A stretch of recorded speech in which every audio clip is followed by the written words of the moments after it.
Last video में हम आपको बताए थे regarding the factors affecting diffusion. अब हम देखेंगे जो डिफ्यूजन हो रहा है सबसे पहले कहाँ पे हो रहा है। तो सेकेंड स्टेप में हमने देखा कि जो डिफ्यूजन हो रहा है वो हमारा बिटवीन द एल्वियोलाई एंड उसके बाद बिटवीन द ब्लड में हो रहा है ना। एल्वियोलाई से डिफ्यूज करके आपका ऑक्सीजन ब्लड में आ रहा है एंड ब्लड में जो एक्स्ट्रा CO2 है वो डिफ्यूज करके वहाँ से एल्वियोलाई की तरफ जा रहा है। तो सबसे पहले हम इसका डायग्राम बना लेंगे।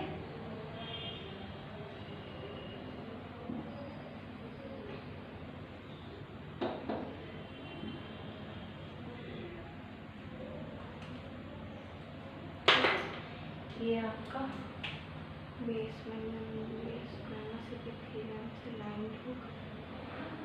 ये जो आपका एल्वियोलाई है this will be lined by simple squamous epithelium, है ना। सिंपल स्क्वेमस एपिथेलियम हम आपको बताए थे, याद करिए ह्यूमन टिश्यूज में कि जहाँ पे भी एक्सचेंज होता है वहाँ पे एकदम आपको पतला सरफेस चाहिए होता है। उस पतले सरफेस के लिए हमेशा जहाँ पे भी एक्सचेंज होगा आपका सिंपल स्क्वेमस एपिथेलियम ही प्रेजेंट होगा, है ना। उसी तरीके से ब्लड वेसल्स का भी endothelium it is lined by simple squamous epithelium, है ना। सिंपल स्क्वेमस एपिथेलियम जो ब्लड वेसल्स को लाइन करता है उनको हम क्या बोलते हैं, उनका स्पेशल नेम वाज एंडोथेलियम, है ना। उनका स्पेशल नेम वाज एंडोथेलियम। इनके बीच में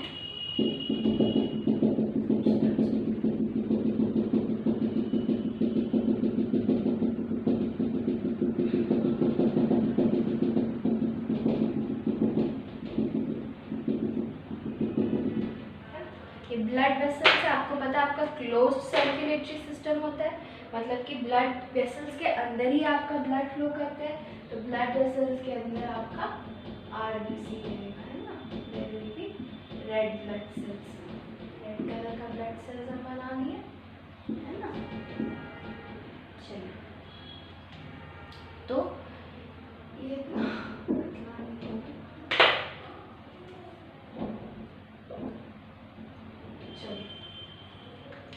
तो आपका सबसे पहला देखिए यहाँ से यहाँ पे आपका ऑक्सीजन आया, यहाँ पे भी ऑक्सीजन है, लेकिन सिंस ही यूज्ड ब्लड यहाँ पे आ रहा है, इम्प्योर ब्लड जाता है लंग्स के बाद प्यूरिफिकेशन के लिए, है ना। तो इस ब्लड में ऑक्सीजन का पार्शियल प्रेशर कम है ना, और कार्बन डाइऑक्साइड का पार्शियल प्रेशर ज़्यादा है। यहाँ पे अगर हम देखेंगे एटमॉस्फेयर से कनेक्टेड है आपका बाहर एल्वियोलाई, तो एल्वियोलाई के पास ऑक्सीजन का पार्शियल प्रेशर ज़्यादा है और कार्बन डाइऑक्साइड का पार्शियल प्रेशर कम है, ठीक है। तो अब देखो ये ऑक्सीजन को डिफ्यूज करके ब्लड के अंदर आना है। वो ब्लड है कहाँ, वो ब्लड आपका ब्लड वेसल्स के अंदर है। तो ऑक्सीजन को यहाँ से यहाँ तक पहुँचने के लिए क्या क्या क्रॉस करना पड़ेगा। सबसे पहले उसको एल्वियोलाई का एपिथेलियम क्रॉस करना पड़ेगा, सिंपल स्क्वेमस एपिथेलियम। फिर इन दोनों के बीच में जो सब्सटेंस होगा, जो भी चीज़ होगा उसको क्रॉस करना पड़ेगा। फिर finally endothelium of blood vessel को भी क्रॉस करना पड़ेगा। जब ये तीनों लेयर को क्रॉस कर देगा तब फाइनली वो ऑक्सीजन आकर के ब्लड में आपका चला जाएगा। उसी तरह से कार्बन डाइऑक्साइड के लिए भी है। कार्बन डाइऑक्साइड को ब्लड से निकल के एल्वियोलाई तक जाने के लिए क्या करना पड़ेगा, सबसे पहले एंडोथेलियम क्रॉस करना पड़ेगा। फिर आपका ये इनके बीच का जो सब्सटेंस है उसको क्रॉस करना पड़ेगा। फिर फाइनली लंग का जो या एल्वियोलाई का जो लाइनिंग है उसको क्रॉस करना पड़ेगा। तो ये तीनों को मिला के जिसको क्रॉस करके ही ऑक्सीजन और कार्बन डाइऑक्साइड एल्वियोलाई और ब्लड के बीच में एक्सचेंज हो पाते हैं उसको हम बोलते हैं मेरा रेस्पिरेटरी मेम्ब्रेन। उसको हम बोलते हैं रेस्पिरेटरी मेम्ब्रेन, ठीक है। उसको हम कहते हैं रेस्पिरेटरी मेम्ब्रेन। तो लिखो, है ना, ये रेस्पिरेटरी मेम्ब्रेन या डिफ्यूजन मेम्ब्रेन भी कहते हैं, डिफ्यूजन मेम्ब्रेन, ठीक। लिखो कि अब हेडिंग दो रेस्पिरेटरी मेम्ब्रेन या डिफ्यूजन मेम्ब्रेन किस किस चीज़ से बना होता है ना। तो सबसे पहले simple squamous epithelium lining the alveoli, simple squamous epithelium lining the alveoli, है ना। सेकेंड में लिखो एंडोथेलियम ऑफ ब्लड वेसल्स, है ना. This is simple squamous epithelium lining the alveoli. This is endothelium of blood vessels and third is basement substance. Basement substance कुछ नहीं है, substance between the alveolar lining and the endothelial lining. उनके बीच का जो substance हो गया that is basement substance, है ना. ये तीन चीज मिला करके रेस्पिरेटरी मेम्ब्रेन बनाता है आपका, और इसी के थ्रू आपका ऑक्सीजन या कार्बन डाइऑक्साइड का एक्सचेंज होता है. ठीक है, तो अब आप पूछोगे मैम एक्सचेंज हो रहा है तो इसका थिकनेस एकदम कम होना चाहिए, हम लोग तभी जाने कि मेरा डिफ्यूजन होने के लिए एक फैक्टर जो अफेक्ट करता है उसको वो क्या है, वो है आपका थिकनेस. तो ये जो रेस्पिरेटरी मेम्ब्रेन या डिफ्यूजन मेम्ब्रेन बनता है इसका थिकनेस इज जस्ट 0.2 मिलीमीटर. देखे स्केल में 1 मिलीमीटर कितना सा होता है, उसका भी और 10 पार्ट्स में डिवाइड करके सिर्फ उसका 2 पार्ट्स जितना 0.2 mm के जितना ये रेस्पिरेटरी मेम्ब्रेन का आपका थिकनेस होता है. ठीक है ना. और इसके बाद इसके साथ ये जो alveoli इतना फैला हुआ है इसका सरफेस एरिया बहुत ज़्यादा होना चाहिए. इसका सरफेस एरिया बहुत ज़्यादा होना चाहिए. तो सरफेस एरिया अगर सारा alveoli का मिला दे तो दैट इज 80 मीटर स्क्वायर. आप एनसीईआरटी पढ़ कर आए क्लास में, है ना. That is 80 metre square. ठीक है, तो इस ये आपका रेस्पिरेटरी मेम्ब्रेन गया. अब हम थोड़ा सा आते हैं, आपका एक टेबल दिया है ना, table 17.1 on page number 272 of your NCERT, एकदम नीचे में, है ना. उसमें आपका पार्शियल प्रेशर दिया है आपका ऑक्सीजन और कार्बन डाइऑक्साइड का, है ना. तो पहला 3 में देखो, सबसे पहले है हम ऑक्सीजन की बात करें, O2 की बात करें, तो O2 में देखो एटमॉस्फेरिक एयर में ऑक्सीजन का पार्शियल प्रेशर कितना रहता है, जो नॉर्मल यहाँ पे एयर है एटमॉस्फेरिक एयर, उसमें ऑक्सीजन का पार्शियल प्रेशर रहता है 159. ठीक है, उसके बाद नेक्स्ट है मेरे alveoli में.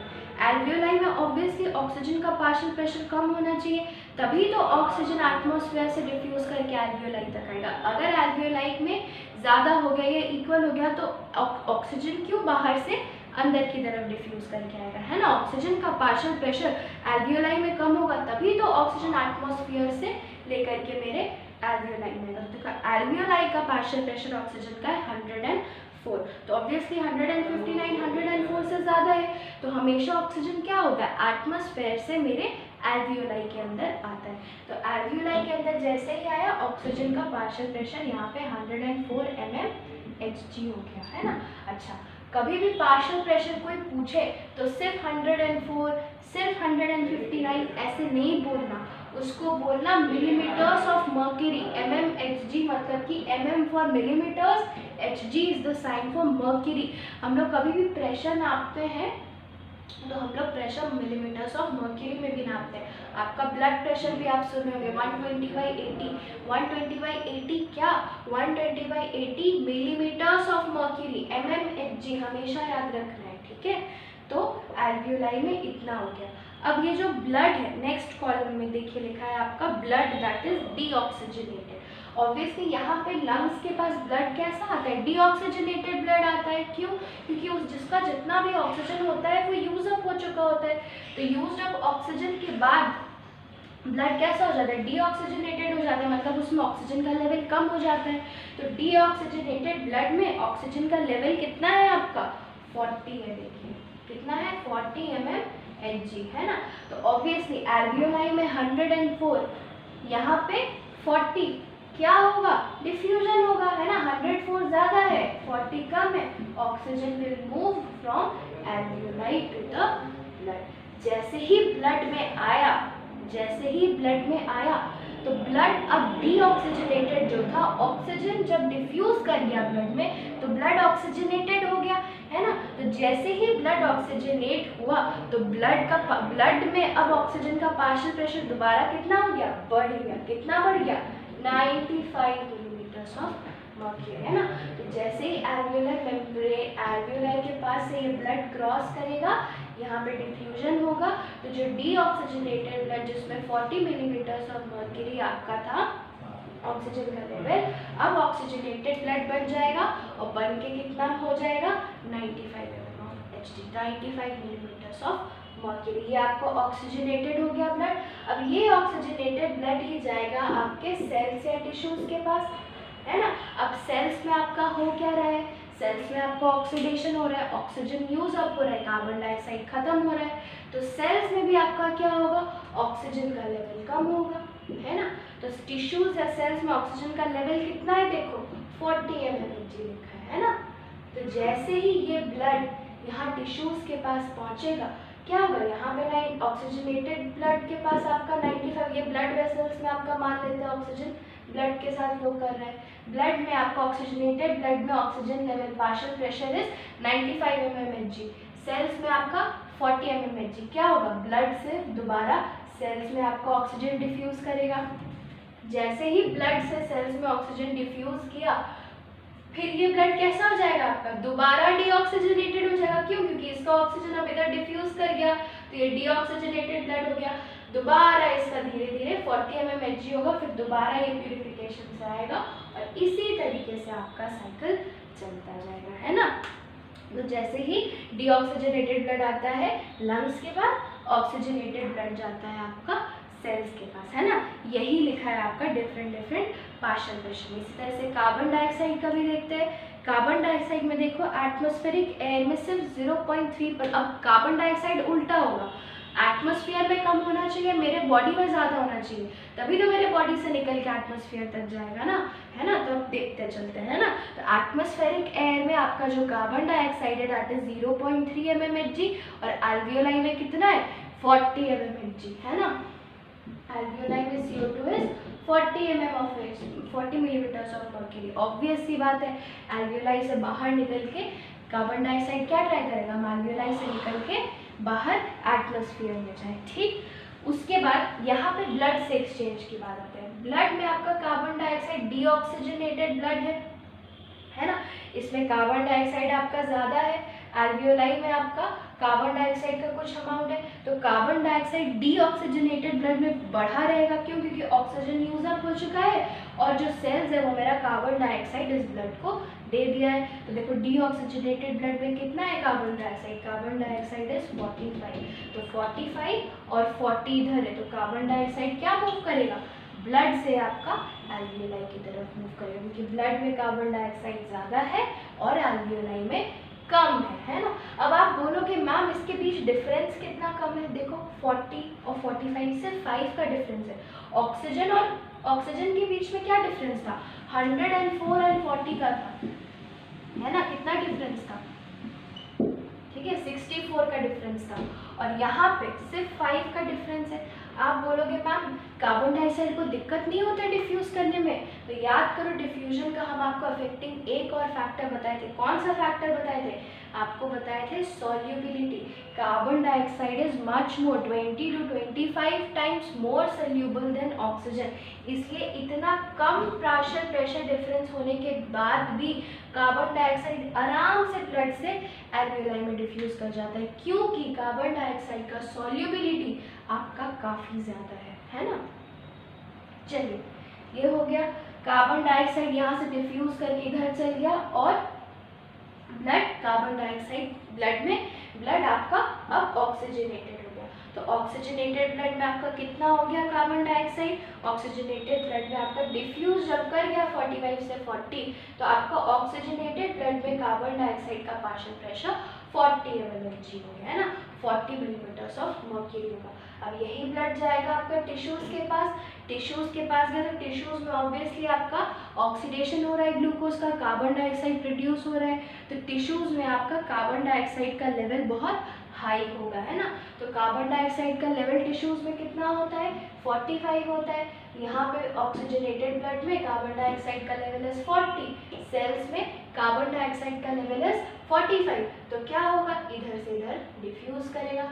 जैसे ही डिफ्यूज करेगा तो यहाँ पे आपका ब्लड डीऑक्सीजनेटेड हो जाएगा, डीऑक्सीजनेटेड ब्लड होगा तो आपका वापस से यहाँ पे कार्बन डाइऑक्साइड का लेवल कितना पहुँच जाएगा 45 पहुँच जाएगा। फिर ये प्यूरिफिकेशन के लिए इधर आएगा, है ना। तो दिस इज द प्रोसेस जिससे डिफ्यूजन होता है, और डिफ्यूजन होके पार्शियल प्रेशर का क्या रोल होता है आपको इसका न्यूमेरिकल वैल्यू याद रखना पड़ेगा। कई बार डायरेक्ट एमसीक्यू नीट में आ जाता है ना, ऑक्सीजनेटेड ब्लड में कितना कितना पार्शियल प्रेशर होता है कार्बन डाइऑक्साइड का, कितना पार्शियल प्रेशर होता है ऑक्सीजन का, एल्वियोलाई में क्या पार्शियल प्रेशर होता है, तो ये आपको याद करना है। तो याद करना बिल्कुल डिफिकल्ट नहीं है। देखो 40 40 45 40 45 कार्बन डाइऑक्साइड का, तो इट्स वेरी इजी।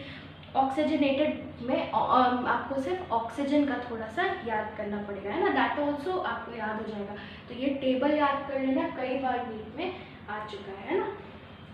तो ये आपका हो गया रेस्पिरेटरी मेम्ब्रेन के बारे में बता दिए, पार्शियल प्रेशर से कैसे एक्सचेंज आपका होता है हम आपको ये भी बता दिए, ठीक है।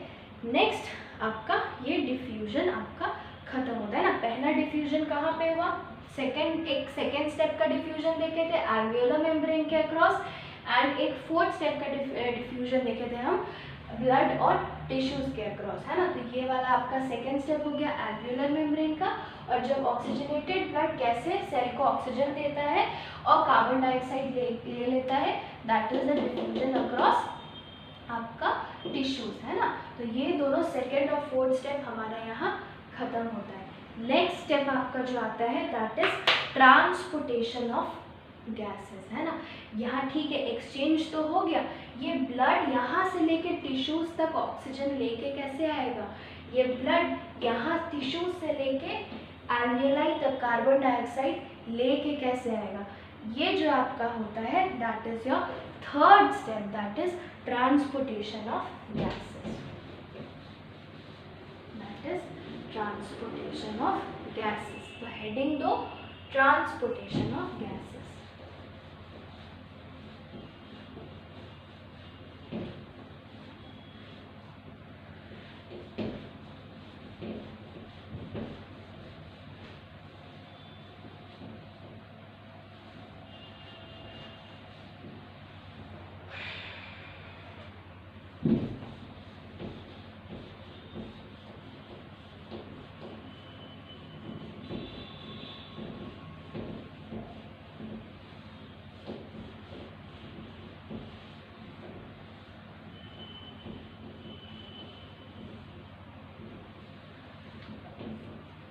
ठीक है, तो आज थोड़ा सा सिर्फ इंट्रोडक्शन ही देंगे इस वीडियो में ट्रांसपोर्टेशन ऑफ गैसेस का, उसके बाद नेक्स्ट डे से हम पूरा आपको डेप्थ कराएंगे, है ना। तो सबसे पहले ट्रांसपोर्टेशन ऑफ गैसेस में लिखो सबसे पहला transportation of oxygen, transportation of oxygen,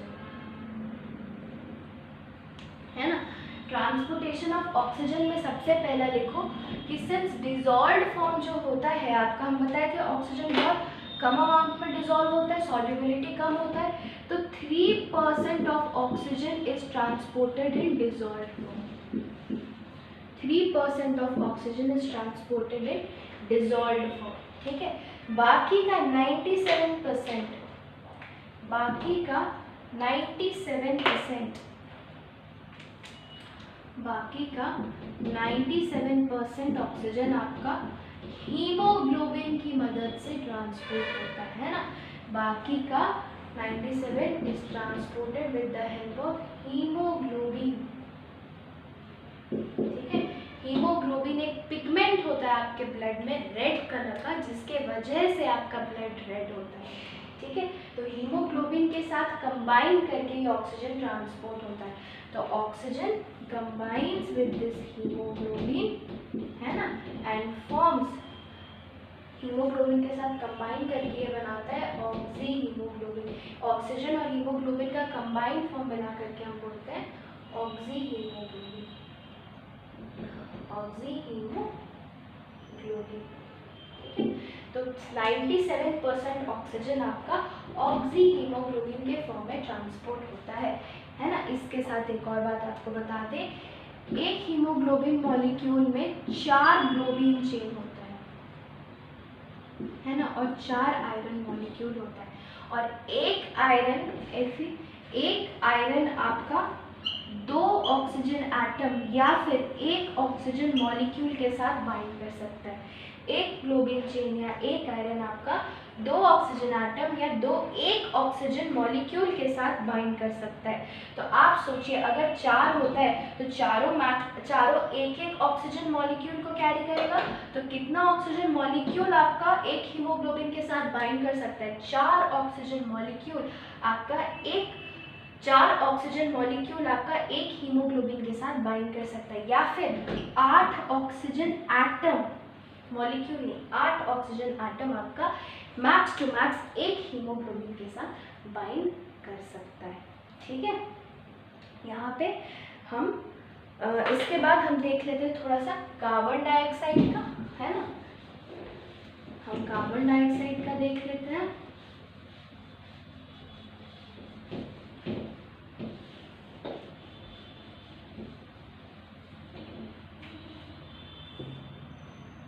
ठीक है, कार्बन डाइऑक्साइड का हम आपको बताए थे, इसका सॉल्युबिलिटी इज वेरी हाई। तो 20 से 25% कार्बन डाइऑक्साइड जो होता है ना, that is transported in dissolve form. एकदम आराम से आपका ब्लड में घुल के वो ट्रांसपोर्ट हो जाता है। ठीक, सेकेंड आपका 70% जो होता है वो बाइकार्बोनेट आयन के फॉर्म में ट्रांसपोर्ट होता है, बाइकार्बोनेट आयन के फॉर्म में ट्रांसपोर्ट होता है। ठीक है, एंड थर्ड बचा कुचा 7% जो होता है ये आपका हीमोग्लोबिन की मदद से ट्रांसपोर्ट होता है। आप याद रखना, हीमोग्लोबिन बचपन से पढ़ते आ रहे हैं, ऑक्सीजन को ट्रांसपोर्ट करने में हेल्प करता है। इट्स नॉट, है ना, ऐसा नहीं है। 7% कार्बन डाइऑक्साइड को भी आपका हीमोग्लोबिन ट्रांसपोर्ट करने में मदद करता है ना। तो हीमोग्लोबिन के साथ जब कार्बन डाइऑक्साइड ट्रांसपोर्ट करता है, इस फॉर्म को हम बोलते हैं कार्बामिनो हीमोग्लोबिन।